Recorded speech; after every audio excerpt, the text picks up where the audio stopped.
आज शाम के वचन के मनन के लिए हम लोग निकालेंगे नीति वचन उसका 27वां अध्याय, बुक ऑफ प्रोवर्ब्स चैप्टर 27। नीति वचन 27वां अध्याय और उसकी 12वीं आयत को हम देखेंगे। Book of proverbs chapter 27 verse 12। बुद्धिमान मनुष्य विपत्ति को आती देखकर छिप जाता है, परंतु भोले लोग आगे बढ़े जाते और हानि उठाते हैं।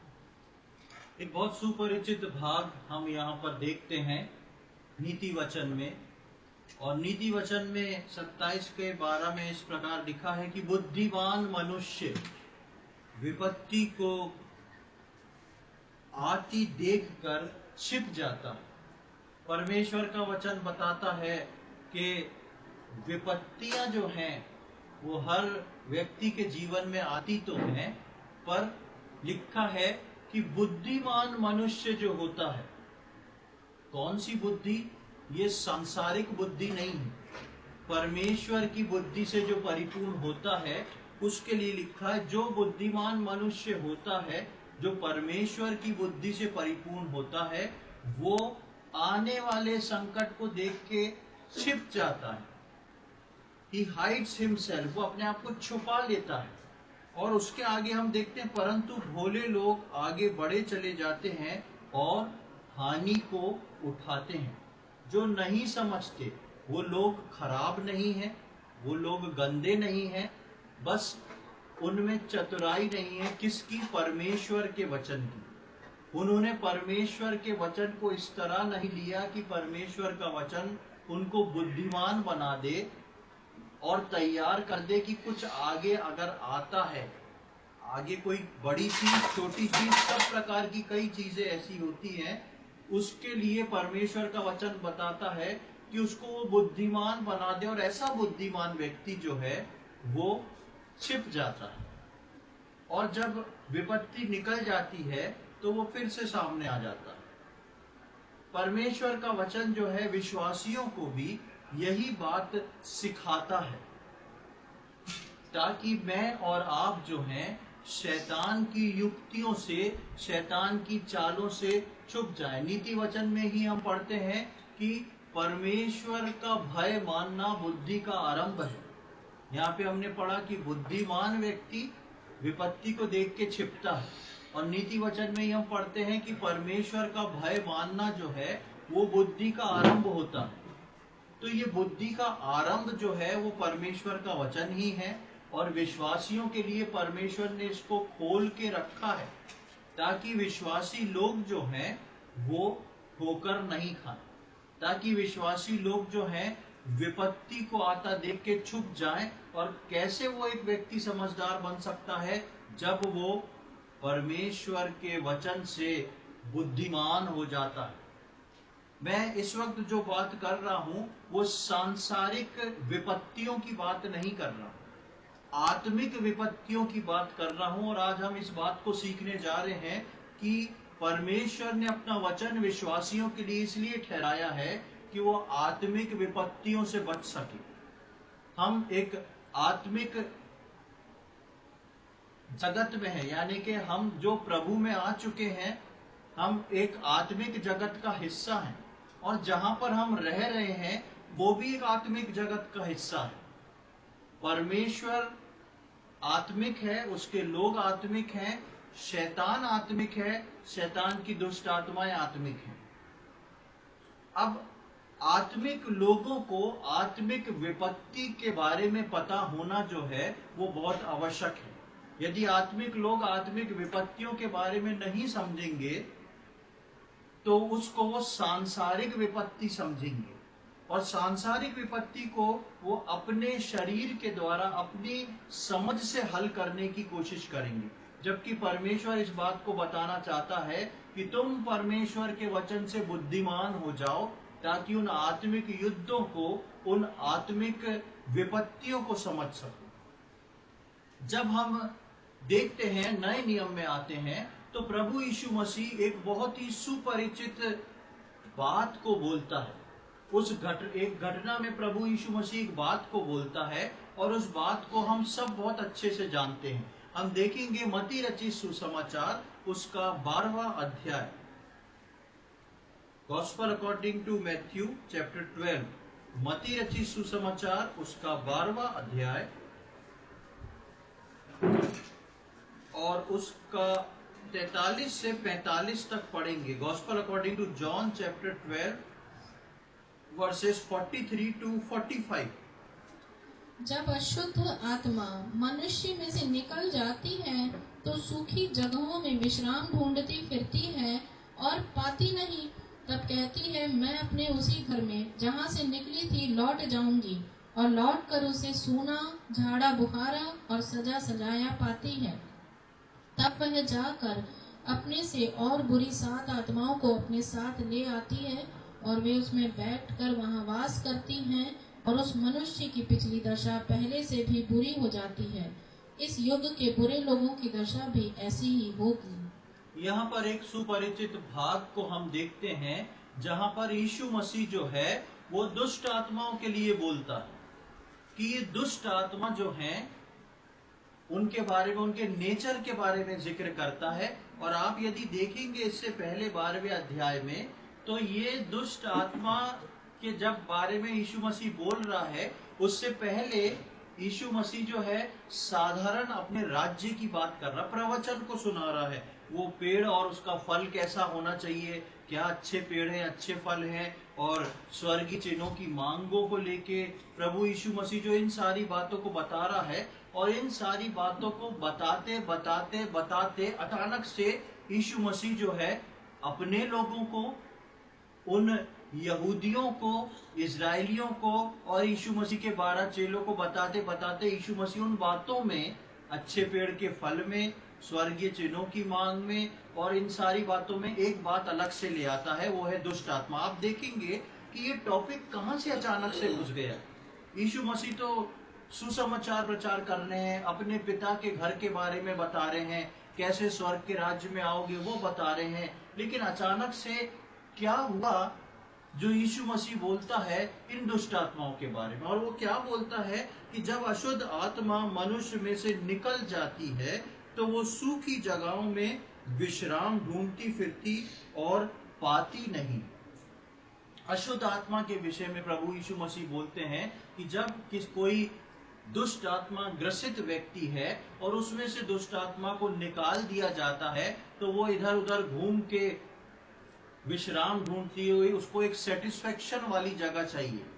और जब नहीं मिलती है तो वो वापस जब आने की कोशिश करती है तो देखती है कि जिस व्यक्ति में से मैं निकली थी वो व्यक्ति जो है साफ सुथरा है, झाड़ा बुहारा हुआ है और सूखा है। और वो कहती है अब मैं जाऊंगी और अपने साथ की और 7 दुष्ट आत्माओं को ले आऊंगी ताकि मैं और पावरफुल हो जाऊं और फिर इसके अंदर घुस जाऊं। और उस व्यक्ति के लिए लिखा है कि उसकी जो दशा फिर होगी वो उसकी पहली दशा से भी खराब हो जाएगी, क्योंकि पहले एक दुष्ट आत्मा थी, अब 7 की 7 घुसी हैं और एक पुरानी वाली घुसी है, यानी कि 8 दुष्ट आत्मा घुस गई। अचानक से क्या बात हुई जो प्रभु यीशु मसीह इस बात को प्रभु के लोगों से बांट रहे। ये जो लोग जिनके बीच में बांट रहे हैं, इनमें दुष्टात्मा वाला कोई व्यक्ति नहीं था। दुष्टात्मा वाले व्यक्ति आते थे, यीशु मसीह निकाल देता था, चले जाते थे। ये वो लोग थे जो प्रभु यीशु मसीह के साथ चलते थे, प्रभु यीशु मसीह का संदेश सुनते थे। अब ये व्यक्ति के लिए, ये व्यक्तियों के सामने प्रभु यीशु मसीह इस बात को रख के बोलता है।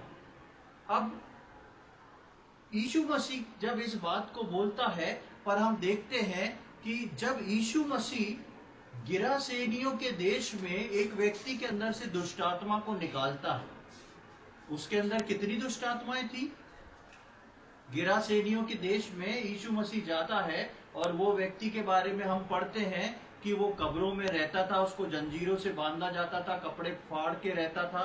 कितनी दुष्टात्मा थी उसमें?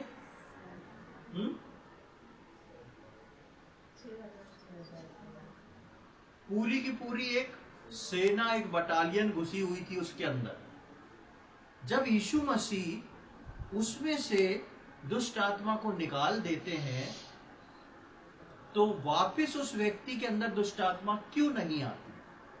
जब यीशु मसीह दुष्ट आत्मा को उसमें से निकाल देते हैं तो वापस उसमें दुष्ट आत्मा क्यों नहीं आती? क्या दुष्ट आत्मा सब उन सुअरों के ढेर में जाके कूद पड़ती है पानी के अंदर?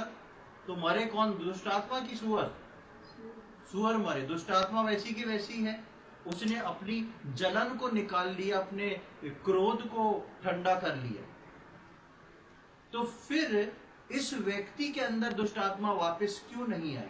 यीशु मसीह बोलते हैं एक दुष्ट आत्मा को उदाहरण दे रहे हैं, एक भी अगर होएगी तो उसके बाद वो निकल जाने के बाद ट्राई करती है कि इस व्यक्ति के अंदर मैं जाकर फिर से घुस जाऊं और साथियों को ले जाऊं और उसकी पहली दशा जो है उस दशा से खराब हो जाए। लेकिन ये बात जो है हर दुष्ट आत्मा ग्रसित व्यक्ति पे लागू होती है।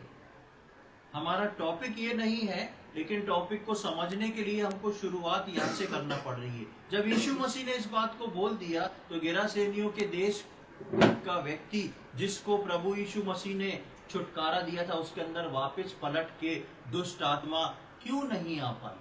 हम देखेंगे मरकुस रचित सुसमाचार उसका 5वां अध्याय, gospel according to Mark chapter 5। मती रचित सुसमाचार 5वां अध्याय, मरकुस रचित सुसमाचार उसका 5वां अध्याय, gospel according to Mark chapter 5 verse 14 and 15, 14 और 15वीं आयत को पढ़ेंगे। उनके चरवाहों ने भागकर नगर और गांवों में सुसमाचार सुनाया और जो हुआ था लोग उसे देखने आए। यीशु के पास आकर वे उसको, जिसमें दुष्ट आत्माएं थीं, अर्थात जिसमें सेना समाई थी, कपड़े पहने और सचेत बैठे देखकर डर गए। यहाँ पर हम देखते हैं वही जिक्र, आपको याद होगा, नहीं तो आप 5वां अध्याय बाद में पढ़ सकते हैं घर जाके। यहाँ पर प्रभु यीशु मसीह इस गिरासेनियों के देश में जाते हैं और वहां पर ये दुष्ट आत्मा ग्रसित व्यक्ति मिलता है। अलग अलग सुसमाचार में इसके बारे में बताया गया है और वहां पर दुष्ट आत्मा निकलने से पहले यीशु मसीह से पूछती हैं कि आपका यहाँ पर क्या काम हो गया? यीशु मसीह से कहती हैं और ये भी कहती हैं कि क्या समय से पहले आप हमको यहाँ से निकालने को आए हैं? यीशु मसीह उनको कुछ बोलने नहीं देता और निकाल देता है। लेकिन जब यीशु मसीह ने बोल रखा है कि आत्मा, दुष्ट आत्मा दोबारा आ सकती है, तो ये व्यक्ति जो था कैसे बच निकला? कैसे? इसके बारे में हम पढ़ते हैं कि दोबारा नहीं आया। और हम 14वीं और 15वीं आयत में हम पढ़ते हैं कि जब ये घटना जो थी इसकी खबर पूरे गांव में फैल गई तो बहुत सारे चरवाह जिनके सुअर मर गए थे वो और दूसरे जो थे सबके सब आते हैं और आके देखने आते हैं कि आखिर हुआ क्या। और जब ये देखने आते हैं तो वहां पर क्या देखते हैं? 15वीं आयत में लिखा है, यीशु के पास आकर वे उसको, जिसमें दुष्ट आत्मा थी अर्थात जिसमें सेना समाई थी, कपड़े पहने और सचेत बैठे देखकर डर गए। ये व्यक्ति जो है पूरे कपड़े पहना हुआ है, अच्छे से ड्रेसअप है और प्रभु यीशु मसीह के चरणों में बैठ के प्रभु यीशु मसीह के वचनों को सुन रहा है। ये बात हमको पता नहीं कि वहां पर प्रभु यीशु मसीह का समय कितनी देर का था, कितने समय प्रभु यीशु मसीह वहां पर रुके, लेकिन वहां पर इस बात को हम देखते हैं। और इसकी 18 से 20वीं आयत को भी पढ़ लें, 18, 19, 20। जब वह नाव पर चढ़ने लगा तो वह, जिसमें पहले दुष्ट आत्माएं थीं, उससे विनती करने लगा, मुझे अपने साथ रहने दे। परंतु उसने उसे आज्ञा न दी और उससे कहा, अपने घर जाकर अपने लोगों को बता कि तुझ पर दया करके प्रभु ने तेरे लिए कैसे बड़े काम किए हैं। वह जाकर दिकापुलिस में इस बात का प्रचार करने लगा कि यीशु ने मेरे लिए कैसे बड़े काम किए, और सब लोग अचंभा करते थे। यहाँ पर इस व्यक्ति के विषय में आप देखेंगे, प्रभु यीशु मसीह के पास चंगाई के लिए बहुत सारे लोग आए। कईयों को प्रभु यीशु मसीह ने चंगा होने के बाद बोला, किसी को मत बताना, किसी को भी कुछ मत बताना। जो पुराने नियम में याजकों ने या मूसा की व्यवस्था के अनुसार जो नियम ठहराया गया है वो भेंट ले जाके तुम मंदिर में चढ़ाना। कईयों को प्रभु यीशु मसीह ने बोला कि तुम चंगे हो गए हो और अब दोबारा पाप मत करना। कईयों को प्रभु यीशु मसीह ने बोला जाके किसी को मत बताना। ये एक ऐसा व्यक्ति था जिसको प्रभु यीशु मसीह के साथ बहुत कम समय मिला था और प्रभु यीशु मसीह उसको प्रचार करने को बोलते हैं। ये एक ऐसा व्यक्ति था जो यीशु मसीह के 12 चेलों के से भी आगे था। मैं ऐसा ही समझता हूं कि ये व्यक्ति जो था यीशु मसीह के उन 12 चेलों से भी आगे था और ये यीशु मसीह के साथ रहना चाहता था, लेकिन यीशु मसीह उसको अपने साथ आने से रोक देते हैं और यीशु मसीह उसको प्रचार करने को बोलते हैं कि परमेश्वर ने तुम्हारे लिए क्या भलाई करी है, जाके सबको बताओ। आप बाइबल में देखेंगे नए नियम में तो सबसे शॉर्ट टर्म कोर्स करा हुआ एक डिसाइपल है। ये सबसे छोटा सीख लेके और यीशु मसीह के सुसमाचार को सुनाने के जाने वाला एक व्यक्ति हम पाते हैं। ये व्यक्ति की खूबी क्या हुई जिस कारण से इसके अंदर दुष्टात्मा नहीं आई? ये व्यक्ति छुटकारे के बाद से ही यीशु मसीह में इतना मजबूती से बना हुआ था कि सूना नहीं था। यीशु मसीह की छुटकारे को लेके, उसके वचनों को लेके ये व्यक्ति के अंदर यीशु मसीह के लिए इतनी भरपूरी आ गई थी कि इसके अंदर कहीं पर भी सूनापन नहीं रह गया था और प्रभु से भरा हुआ था, इतना ज्यादा कि उसको यीशु मसीह अपने साथ आने से मना कर देते हैं। यीशु मसीह 12 चेलों को ले जाके सिखा रहे हैं बहुत सारी बातें, आश्चर्य कर्म दिखा रहे हैं, सब कुछ कर रहे हैं, तैयार कर रहे हैं आगे की आने वाली कलीसिया की सेवकाई के लिए। लेकिन ये व्यक्ति एक ऐसे शॉर्ट टर्म कोर्स में ऐसा मजबूती से तैयार होता है कि यीशु मसीह इसको अपने साथ आने को नहीं देते हैं और बोलते हैं कि तुम जाके अपने घर अपने गांव में प्रचार करो। उसके अंदर सूखापन खालीपन नहीं था, दुष्ट आत्माओं के लिए जगह उसके जीवन में बची नहीं थी। वो व्यक्ति जो था एक छुटकारे में प्रभु यीशु मसीह को ऐसा पकड़ लेता है, जितना भी वचन उसको 1 घंटे 2 घंटे 3 घंटे में मिला, उस वचन को वो ऐसा लेके अपने अंदर भर लेता है कि उसके अंदर एक चीज खत्म हो जाती है, वो है सूखापन। विश्वासियों को उद्धार पाना और प्रभु के पीछे चलना, बपतिस्मा लेके कलीसिया में आना आसान है, लेकिन अपने जीवन को सूखेपन से दूर रखना एक कठिन काम है, एक रेगुलर एक्सरसाइज है। और ये बात इसीलिए प्रभु यीशु मसीह मती रची सुसमाचार के 12वें अध्याय में जब मसीह लोगों को या इजराइल के लोगों को बताते हैं तो इस बात को छोड़ देते हैं कि इस बात से सावधान हो जाओ तुम। और वहां पर हम इस बात को पढ़ते हैं जो हमने पढ़ा मती रची सुसमाचार के 12वें अध्याय की 44वीं आयत में, जो हमने अभी पढ़ा था, वहां पर एक शब्द इस्तेमाल किया गया है, वो है सूना या सूखा। और अंग्रेजी बाइबल में उसको जो किंग जेम्स वर्जन है उसमें लिखा हुआ है अनऑक्यूपाइड स्पेस, अनऑक्यूपाइड स्पेस या एम्प्टीनेस NIV में लिखा हुआ है। ऐसी जगह जिसके ऊपर कब्जा नहीं हुआ। विश्वासी जो है उद्धार पाके बपतिस्मा लेके कलीसिया में जुड़ जाता है, प्रभु का वचन भी पढ़ता है, प्रार्थना भी करता है, लेकिन विश्वासी के अंदर कई बार एक अनऑक्यूपाइड स्पेस रह जाता है, एक ऐसी खाली जगह रह जाती है, जो खाली जगह जो है दुष्ट आत्माओं को अट्रैक्ट करती है आने के लिए, दुष्ट आत्माओं को अट्रैक्ट करती है आने के लिए। और इसलिए विश्वासियों को इससे होशियार होना बहुत जरूरी है। अब आप बोलेंगे मैं इतने साल का विश्वासी हूं, मुझे आज तक कोई दुष्ट आत्मा नहीं चढ़ी, मुझे आज तक कोई दुष्ट आत्मा नहीं चढ़ी, इसलिए मैं जो हूं मेरे अंदर कोई खाली स्थान नहीं है। ऐसा नहीं है प्रियो।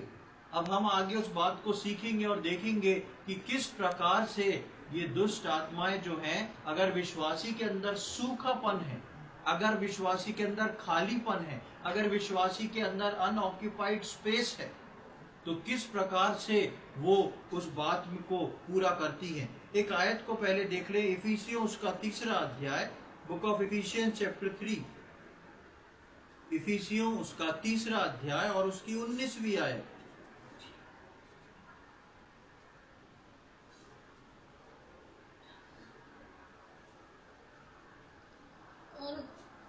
और मसीह के उस प्रेम को जान सको जो ज्ञान से परे है, कि तुम परमेश्वर की सारी भरपूरी तक परिपूर्ण हो जाओ। ये जो अनऑक्यूपाइड स्पेस है, ये भरता किससे है?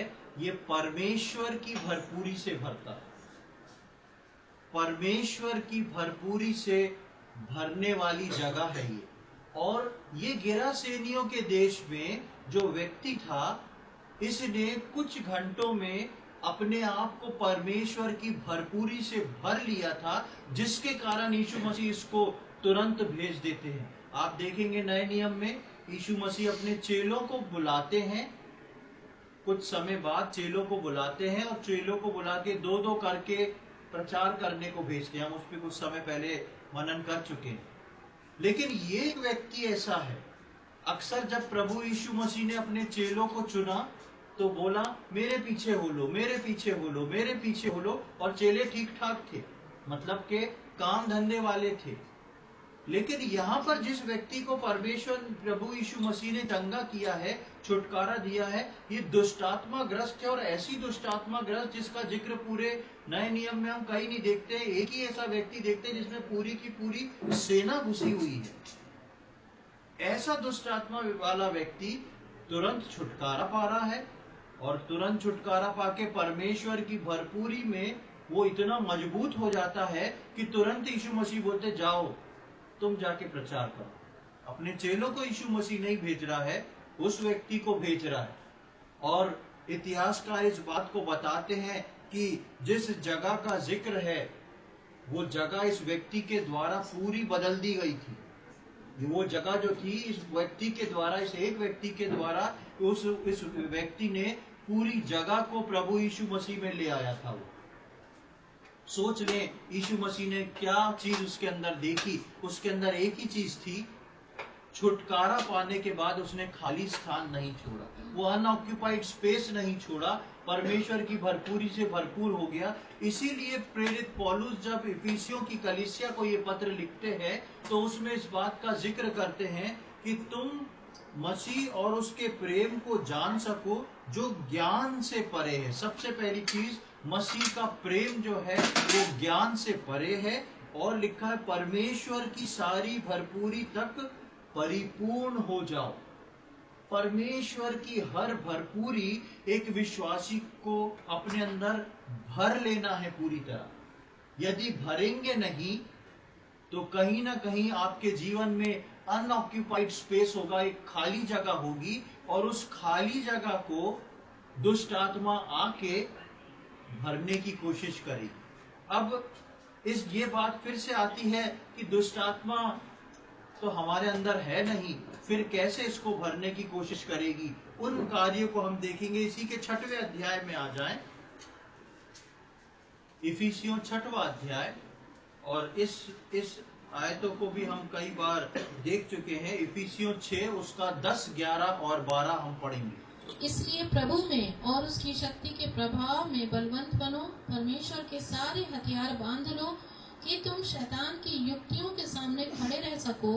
क्योंकि हमारा यह मल्ल युद्ध लहू और मांस से नहीं, परंतु प्रधानों से और अधिकारियों से और इस संसार के अंधकार के हाकिमों से और उस दुष्टता की आत्मिक सेनाओं से है जो आकाश में है।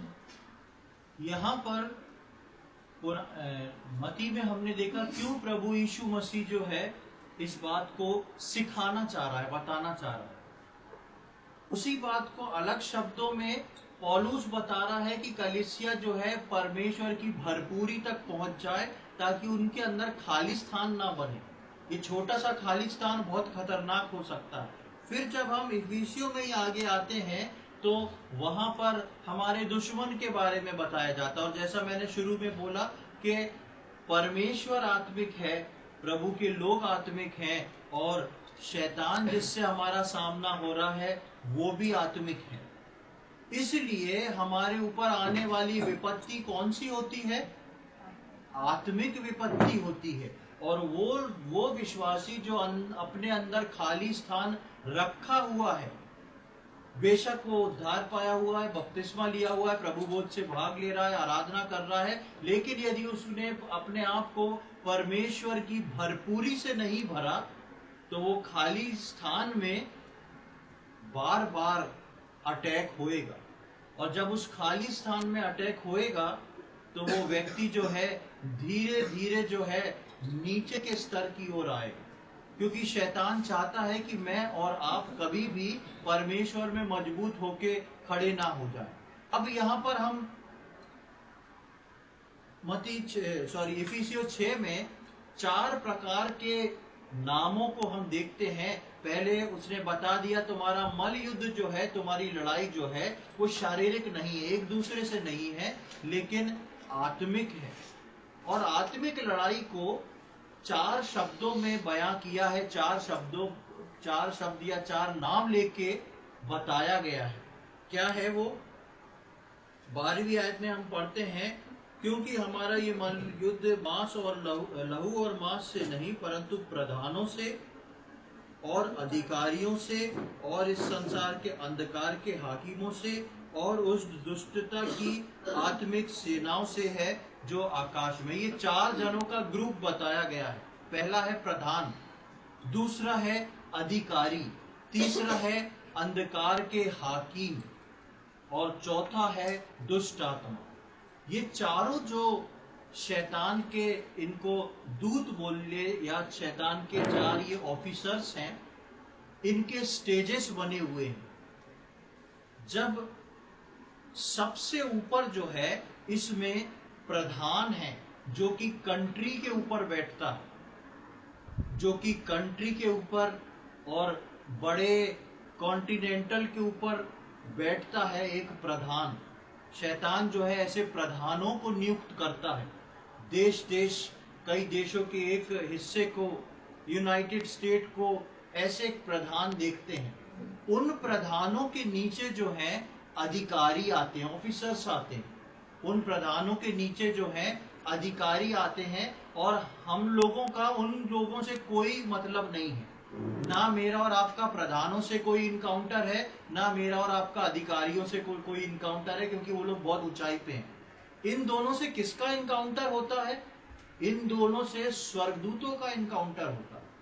इसलिए ये हमारी उस लाइन से बहुत ऊंचे हैं। अब उसके बाद आता है अंधकार के हाकिम, पावर ऑफ डार्कनेस। इससे भी हमारा कोई लेन देन नहीं है, लेकिन उसका हमारे साथ लेन देन है। हमारा उससे कोई लेन देन नहीं है, लेकिन उसका हमारे साथ लेन देन है। और उसके बाद आती है दुष्ट आत्माएं। हम हमेशा जो है नजर रखते हैं दुष्ट आत्माओं के ऊपर, दुष्ट आत्मा देखते हैं, लेकिन इन दुष्ट आत्माओं के ऊपर एक अधिकारी है, वो है पावर ऑफ डार्कनेस, अंधकार का हाकिम।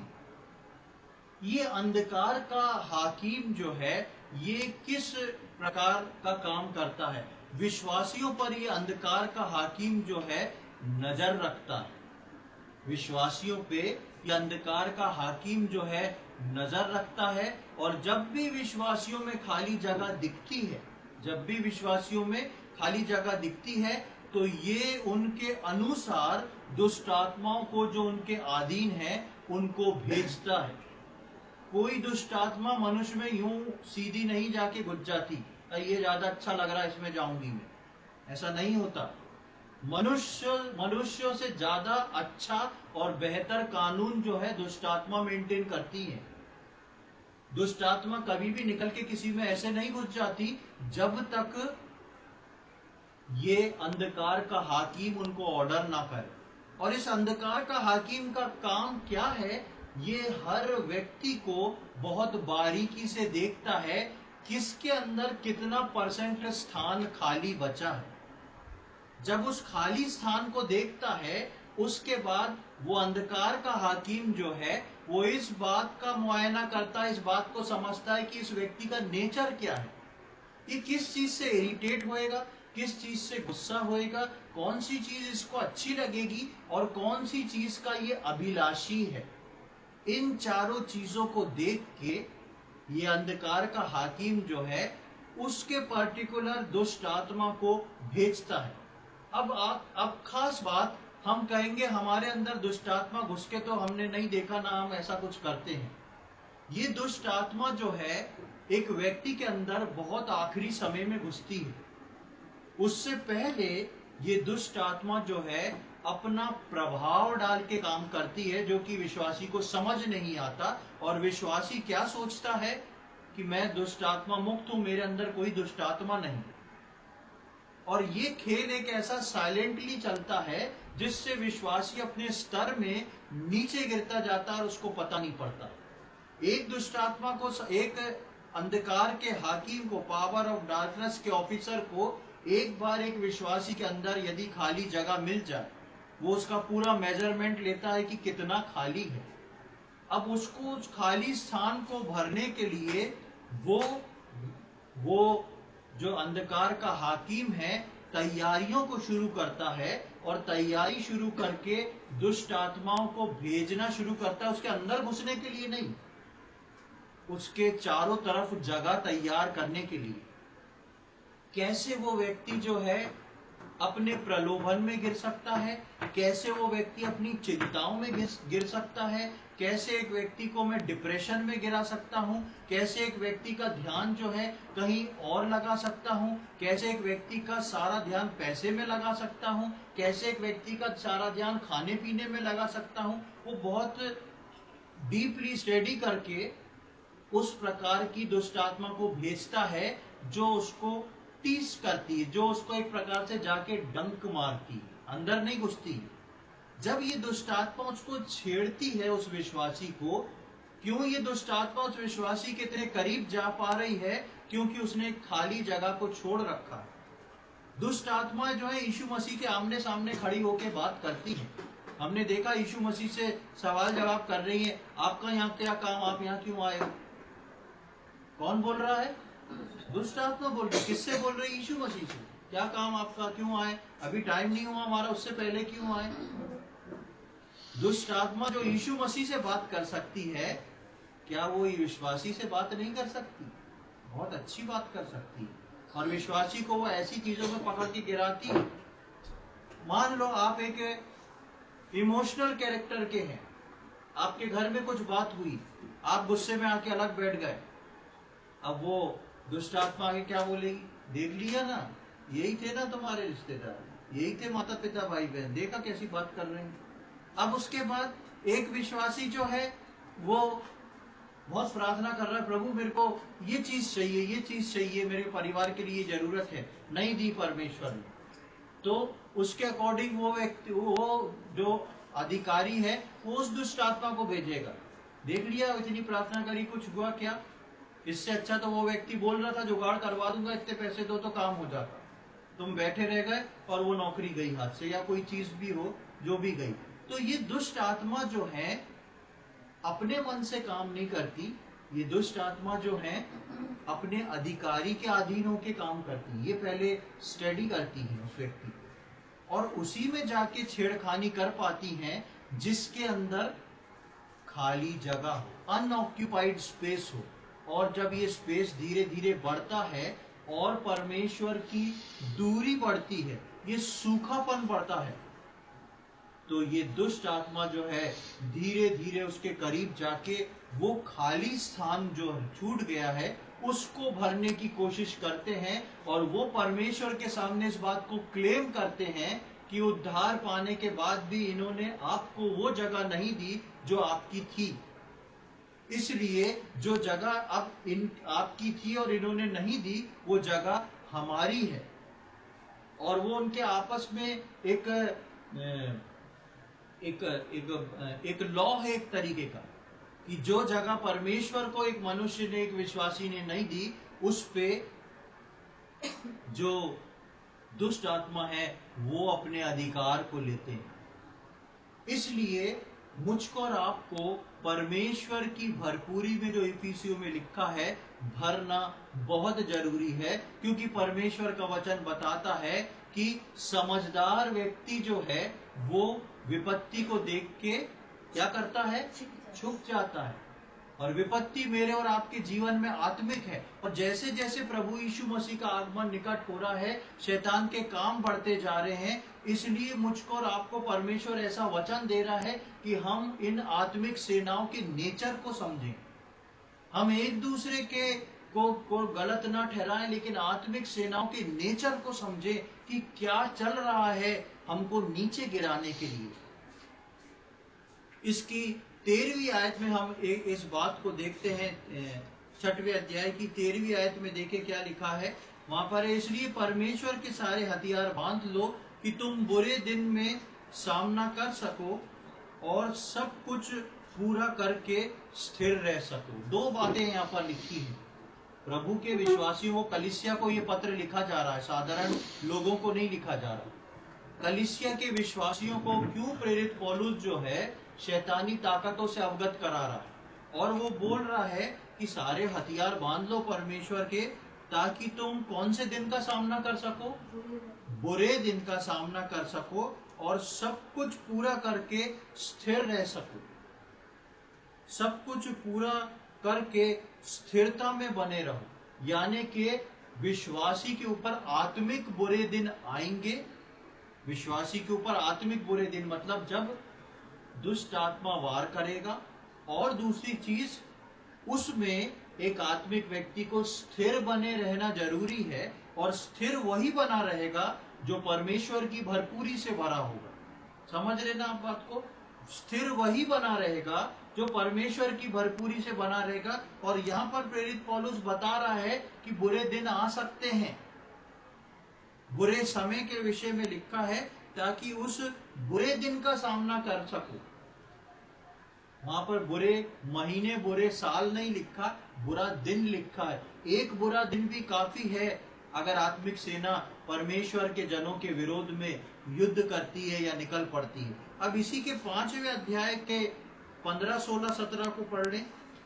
इफिसियों 5, 15, 16, 17।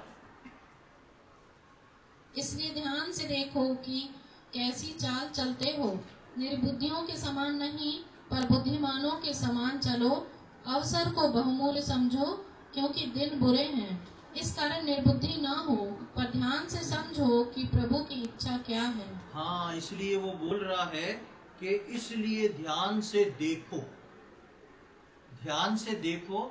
और दिनों को क्या बता रहा है वो? दिन कौन से चल रहे हैं? बुरे। अभी हमने 6वें में बोला कि बुरे दिन का सामना कर सको, और यहाँ पर हम पढ़ रहे हैं अवसर को बहुमूल्य समझो क्योंकि दिन बुरे हैं। जब इस अवसर को पौलुस प्रेरित ने बहुमूल्य समझा तो उसको लगा, उसको पवित्र आत्मा ने प्रेरित किया कि कलीसिया जो है इस दुष्ट आत्माओं के बारे में सीखे और जाने।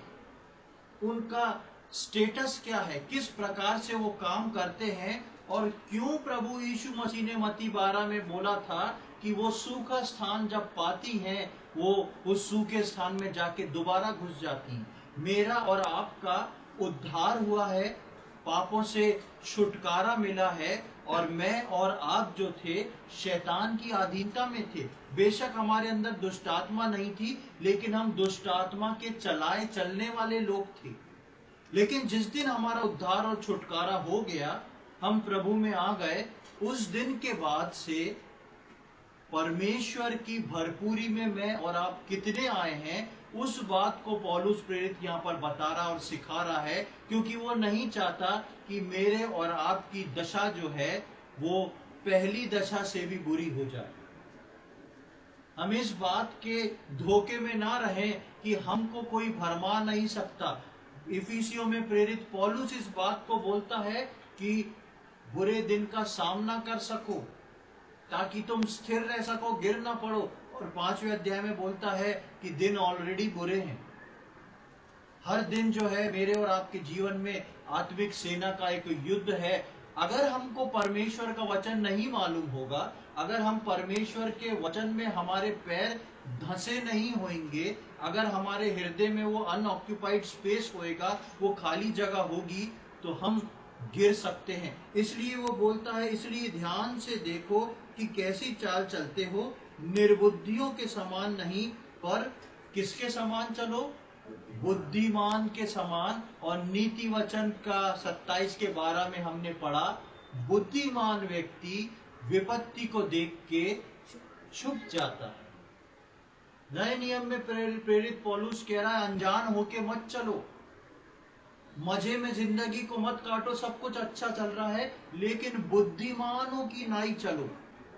क्यों परमेश्वर बुद्धिमान बनाना चाहता है? ताकि मैं और आप इन आत्मिक युद्धों में जीत हासिल कर सकें, ताकि मैं और आप जो हैं इन आत्मिक सेना का सामना कर सकें।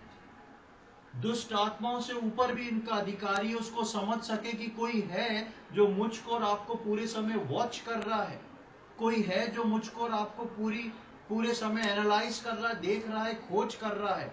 कितना स्पेस बचा है, उसकी ज्योग्राफी बहुत अच्छी है, कितना स्पेस बचा है, कितना है, एक एक एंगल को वो देखता है, किस एंगल में कौन सा दुष्ट आत्मा फिट बैठेगा इस व्यक्ति के अंदर को उकसाने के लिए या प्रभु के प्रेम से गिराने के लिए, किस चीज को मेरे को भेजना है। ये दुष्ट आत्मा आपके लिए डिसाइड नहीं करती, अंधकार के हाकिम डिसाइड करते हैं, जो मुझसे और आपसे बहुत ऊपर है।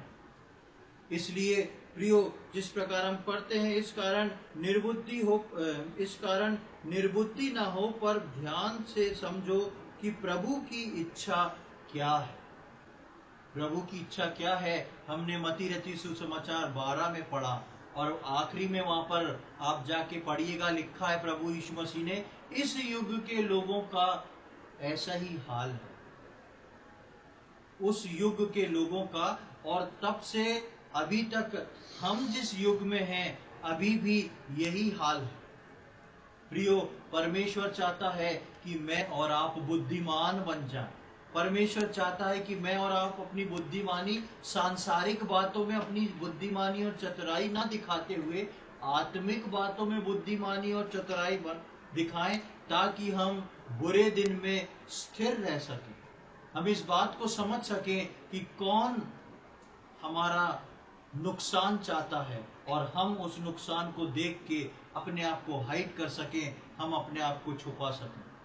परमेश्वर आने वाले समय में हम में से प्रत्येक की सहायता करे कि मैं और आप बुद्धिमानों की नाई चलें, बुद्धिमान होके हम उस विपत्ति से अपने आप को छुपाए रखें। मसीह में भोलापन अच्छा नहीं, मसीह में परमेश्वर का वचन पढ़ के मैं और आपको बुद्धिमान बनना है, ताकि हम बुरे दिन में स्थिर रहते हुए, किसमें?